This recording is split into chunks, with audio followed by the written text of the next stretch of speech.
here is mad. She just mad at the maid of honor. All the bridesmaids can't get over her anger. Hey, Renee. Hi. All right, you're on the voice disguiser. You even sound mad with your eye. Oh, yeah. What's going on? So, like you said, I'm struggling to forgive my maid of honor and all my bridesmaids. I've known her since middle school, and the 4 other girls are from high school, college, and after. Anyway, my maid of honor has them all make these speeches at the reception, only it was more of a roast. They even contacted my ex-boyfriends and asked for advice for the groom. And here's some of the advice. I wrote it all down, so I have it exactly. Invest in good earplugs, especially after a night of drinking. Her snoring is the worst. Hope you won't be responsible for her medical bills. She's definitely a hypochondriac. The girl takes more trips to the ER for nothing than anyone I know. If you're a germaphobe, you might want to get your own bathroom. I'm not sure she cleaned hers the entire time we were together. Yes, her mom is hot, but don't ever let her know you think so. A scalp massage is the easiest and weirdest way to turn her on. And if she takes her sleep med, she's more likely to wet the bed. Get some of those pee-pee pads for puppies. That was the speech at your wedding? Yes. Yeah, at the reception. And I was so angry and humiliated that I haven't spoken to them since. And they think that I'm overreacting because they did apologize, but I just don't know if I can forgive them. Would you? Boy, this is one person's really bad idea that everybody else bought into. You're familiar with that. Yeah, we did a segment on the radio that was supposed to be funny, a stand-up thing that turned out to be a roast by our significant others. And yours. Yeah, it went sideways. It's one of the few times I've ever had to leave the studio. I was so jarred by it. But was this one person's idea, or did they all come up? This is just a really, really, really misplaced idea. Mm-hmm. It was her idea. It was the maid of honor's idea. I mean, you still have right to be mad at everybody, though, because everybody didn't have to go through with it. I would be mad at all my friends. Mm-hmm. Yeah, I feel like one of them should have at least had common sense and thought, hey, maybe don't say this in front of her grandma. Yeah, these are all your best friends, though. I mean, I can understand. How long ago did this happen?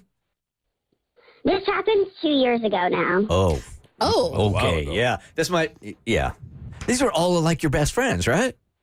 Mm-hmm. So you've been mad at all your best friends for 2 years. Lonely time, yeah. I think to hold this over their head for 2 years seems a little excessive if you haven't asked for an apology. I think that's one of the hardest lessons I've learned as an adult is sometimes you just want people to feel sorry. Like you don't want to have to make them feel sorry. I don't want to have to explain to you why this hurt my feelings. You should just know. You should just feel that way. But I think one of the hardest things is having to step up to the plate and ask for an apology if these are really your best friends, if you want them to stick around in your life. So I wonder if asking for an apology might be too much, because really all you can really control is tell them how you're feeling, and then they can take that and apologize, but that's still not a loss for you if they don't. You know what I'm saying? Like if you just convey how you're feeling and they don't. But the thing is, she wants an apology. That's the thing. If you need an apology for somebody, for you to move on, then I think it's on you to ask for it. And it just kind of seems like you've taken all this anger and really done nothing with it except for ignore the most important people in your life for the last 2 years.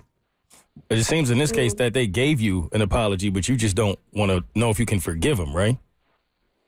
Right. I heard it, but I just don't know that I can trust it.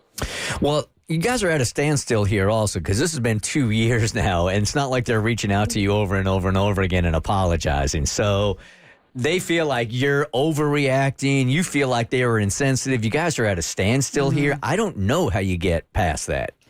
I think now you have to weigh. Only your heart and your head is going to know if their apology is sincere. And I think you're going to have to weigh, do you want these people back in their life? Was it an honest mistake? Do they genuinely feel bad about what happened? And can we move forward from this? And if the answers are yes to all of that, then I think you forgive. If you think, like, if you know in your heart it wasn't done with malice, it was just, it was just done with ignorance. They thought it was going to be funny, but they didn't take into account how it was going to make you feel, which sucks, but they weren't going out of their way to make you feel bad, then I think there's room for forgiveness there. Yeah, it's way easier to forgive somebody if they're just being stupid. But if there was malice there, then that's a totally different thing. Here is Shayla. Hey, Shayla, good morning. You're part of the Bert Show. Hi. Hey, good morning. So I think that she can obviously, forgive them, but probably move on if she doesn't want these women in her life, because she's always going to think back to this of her wedding, and it's always going to piss her off. I've been married for 10 years, and I can think of little things that still aggravated me then. So I don't know if she's going to be able to be around them again, but you can definitely forgive and move on. Yeah. It's a tough one, though. I mean, it's your best friend you're talking about. Yeah. And I mean, there was people who made mistakes at my wedding, but it's not indicative. It's not who they are. It's just what they did. Yeah, I can't relate to this. My maid of honor speech was perfect last week. I'm So sure. sucks to suck. The Bert Show.